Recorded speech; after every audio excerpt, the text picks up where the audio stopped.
Hello and welcome to maths for me. आज हम लोग इस वीडियो में वर्कशीट नंबर 13 करेंगे, unit number 7 of class 5 that is multiplication and division of decimal numbers. इसमें हम लोग 1 यूनिट का वैल्यू निकालना सीखेंगे। ये वर्ड प्रॉब्लम्स के क्वेश्चंस है। क्या करना होगा, जैसे फॉर एग्जांपल आपको मान लेते हैं कि समोसा पार्टी देना हो अपने 5 फ्रेंड्स को और इक्वल नंबर के समोसे अपने फ्रेंड्स को देना है। टोटल समोसा आपके पास 10 है, तो कितने कितने समोसे डिस्ट्रीब्यूट करेंगे आप? 2 समोसे डिस्ट्रीब्यूट करेंगे। क्यों? क्योंकि 10 divided by 5 is equal to 2। तो हर एक फ्रेंड को कितना समोसा मिला? 2। हर एक सिंगल यूनिट का वैल्यू निकालने के लिए हम लोग को क्या करना पड़ता है? डिवाइड करना पड़ता है। वही काम हम लोग को इस वर्कशीट में करना है। आइए देखते हैं हम लोग क्वेश्चंस को। फर्स्ट नंबर का ए नंबर क्वेश्चन है, 12 teens can hold 39.624 liters of oil. How much oil can 1 tin hold? अगर 12 टीन्स में इतने ऑयल आते हैं 39.624 लीटर्स, तो 1 टीन में कितने ऑयल आएंगे? तो इसको कैसे सॉल्व करेंगे हम लोग? सबसे पहले कैपेसिटी लिखेंगे। कैपेसिटी ऑफ 12 टीन्स, 12 टीन्स में कितने ऑयल आते हैं? कैपेसिटी मींस वॉल्यूम, कितना आएगा? 39.624 लीटर। निकालने के लिए कितना का बोला है? 1 टीन का। So capacity of 1 tin will be equal to 39.624 litre divided by 12। तो डिवाइड करते हैं हम लोग, आंसर मिल जाएगा हम लोग को। 12 से डिवाइड करते हैं किसको? 39.624 को। 12 के टेबल में 39 नहीं आता है, उससे कम, दैट इज 36। कितने टाइम्स में आता है? 3 टाइम्स में 36 आ जाता है। सब्ट्रैक्ट करेंगे, क्या हो जाएगा? 9 में से 6 जाएगा, 3 बचेगा। अब यहाँ डेसिमल है तो यहाँ डेसिमल पुट कर देंगे, फिर 6 को नोट डाउन कर देंगे एज इट इज। 12 के टेबल में 6 3 टाइम में आएगा, कैंसिल हो गया पूरी तरह से। अब 2 को नोट डाउन करेंगे, फिर 4 को भी नोट डाउन करेंगे, क्योंकि 12 है यहाँ पर, 2 जो है वो स्मॉलर हो जाता है, इसलिए 2 डिजिट नोट डाउन करेंगे। तो जब 2 डिजिट नोट डाउन करेंगे तो एक 0 पुट करना होगा। एक साथ 2 डिजिट हम लोग का अलाउड नहीं है, इसलिए एक 0 पुट करना पड़ता है।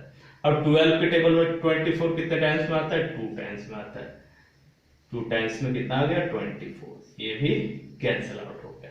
सो quotient is our answer, that is 3.302 litre. This is our answer of question number A. Now number B में क्या बोला जा रहा है? Cost of 23 metre cloth is 608.35। Find the cost of 1 metre cloth. यहां भी उसी तरह का है, बोला जा रहा है कि 23 मीटर क्लॉथ का कॉस्ट कितना है? 608 रुपीज 35 पैसे। तो 1 मीटर क्लॉथ का कॉस्ट कितना होगा? तो निकालते हैं, लिखते हैं पहले।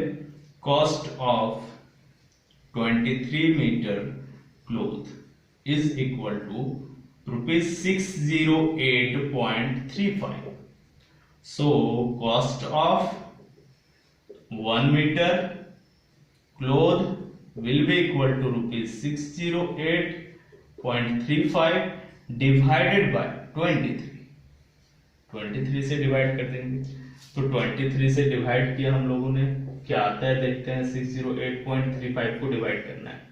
23 2 जार 46, सब्ट्रैक्ट किया, 10 में 6 किया, 4 बचा, यहाँ 5 हो गया, 5 में 4 गया, 1 बचा। फिर ये 8 यहाँ पर आ जाएगा। 23 के 23 6 जा 6 3 जा 18 का 8 इन एंड 1 6 2 जा 12 1 13 138 आता है। सब्ट्रैक्ट करते हैं, यहाँ 0 हो गया, यहाँ 1 हो गया, ये कैंसिल।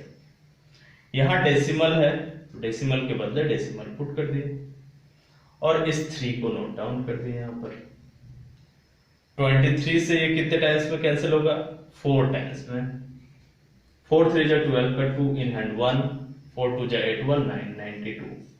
सब्ट्रैक्ट करेंगे, क्या होगा? यहाँ 1 हो गया, यहाँ 10 में 9 गया, 1 हो गया। नेक्स्ट इस 5 को नोट डाउन करेंगे। 23 5 जा 115 दैट इज 115। कैंसल आउट किए तो ये जो क्वेश्चन में आया वही हम लोगों का आंसर हो गया, दैट इज 26.45 रुपीज में, rupees 26.45। This is our answer of question number B. Now number C बोला जा रहा है I have a 7.5 metre long ribbon, I want to cut it into 1.5 metre long pieces, how many pieces will I gate.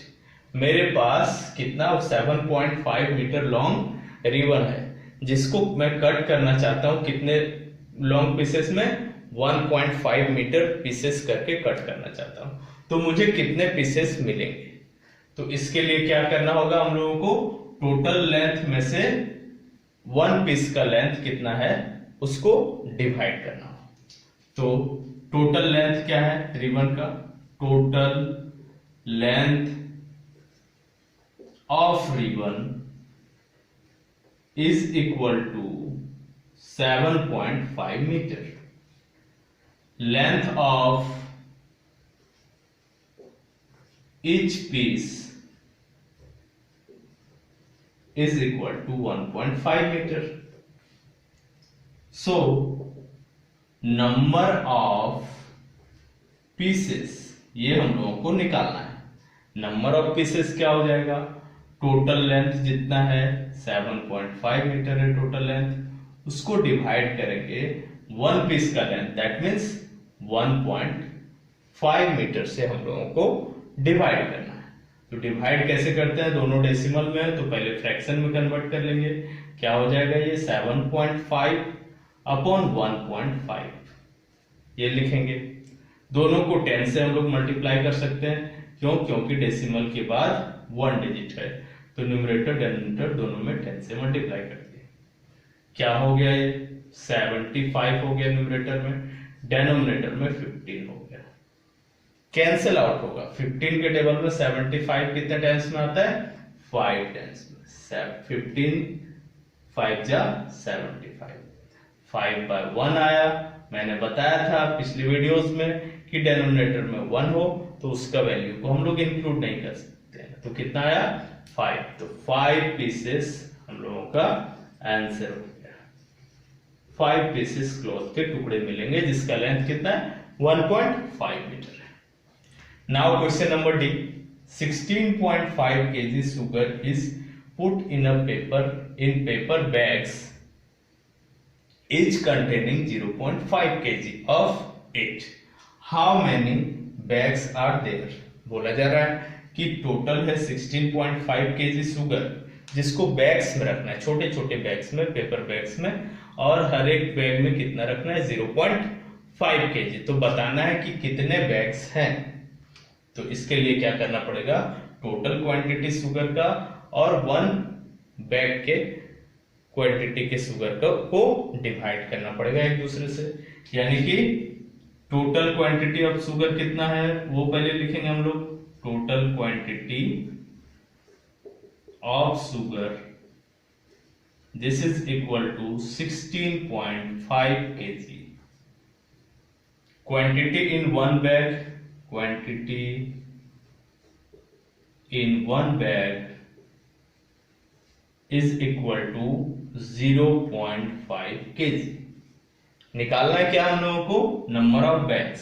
So number of bags is equal to 16.5 kg divided by 0.5 kg। Divide करेंगे, कैसे divide होगा, यहां पर 16.5 upon 0.5 लिखेंगे, fraction में convert कर देंगे क्योंकि डेसिमल के बाद 1 डिजिट है इसलिए हम लोग 10 से मल्टीप्लाई कर सकते हैं इसको। क्या बन गया 165 अपॉन 5 बन गया। अब 5 से डिवाइड करेंगे हम लोग 165 को,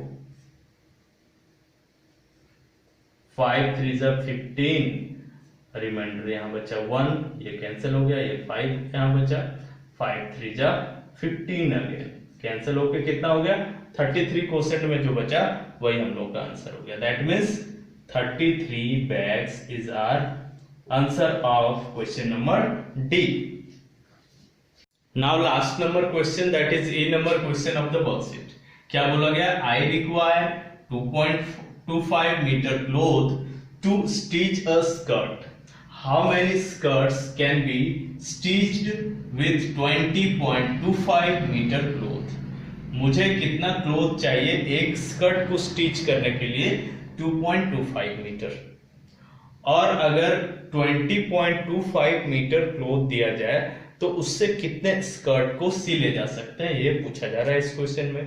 तो क्या करना होगा? 20.25 को डिवाइड करना होगा 2.25 से, तो हम लोगों को नंबर ऑफ स्कर्ट्स पता चल जाएगा। तो गिवन क्या है? सबसे पहले वो लिखते हैं हम लोग। क्या गिवन है? Total length of cloth given है। Total length of cloth is equal to 20.25 metre. निकालना क्या है हम लोगों को? How many skirts means number of skirts. Number of skirts will be equal to total length cloth का divided by one skirt को stitch करने में कितना लेंथ ऑफ क्लोथ लगता है। दैट मीन्स 20.25 मीटर को 2.25 मीटर से डिवाइड कर देना है। इस तरह का डिवीजन जब रहता है तो हम लोग क्या करते हैं? पहले फ्रैक्शन में कन्वर्ट करते हैं। कैसे करेंगे? 20.25 अपॉन 2.25 लिखेंगे। डेसिमल के बाद 2 डिजिट, डेसिमल के बाद 2 डिजिट। तो यहां पर इसको हम लोग 100 से मल्टीप्लाई कर देंगे तो डेसिमल हट जाएगा। क्यों 100 से? क्योंकि 2 डिजिट है। 1 डिजिट रहता है डेसिमल के बाद तो 10 से मल्टीप्लाई करते हैं। 3 डिजिट रहता डेसिमल के बाद तो 1000 से मल्टीप्लाई करते हैं। तो ये क्या बन गया हम लोगों को? ये बन गया 20 पॉइंट हट गया और 25 आ गया। That means 2025। और 2.25 क्या बन गया? 225। अब इन दोनों को 25 से डिवाइड किया जा सकता है। रफ में मैंने पहले से डिवाइड करके रखा है। 25 से 2025 को डिवाइड करेंगे तो कितना आएगा? 81। और 25 से 225 को डिवाइड करेंगे तो कितना आएगा? 9। तो कैंसल आउट कर देंगे। 225 की जगह पर 9 लिख देंगे और 2025 की जगह पर 18 लिख देंगे, 81 लिख देंगे। अब 9 के टेबल में 81 आता है, बिल्कुल आता है। कितने बार में? 9 बार में, 9 टाइम्स में। 9 1 जा 9 एंड 9 9 जा 81। तो कितने स्कर्ट्स हो जाएंगे? 9/1। 9/1 का मतलब क्या होता है? 9 होता है। डिनोमिनेटर में 1 की वैल्यू को हम लोग नहीं रखते हैं। तो 9 skirts will be our answer of last number question. That's all. We will meet again in some other video. Share this video with your friends and keep watching.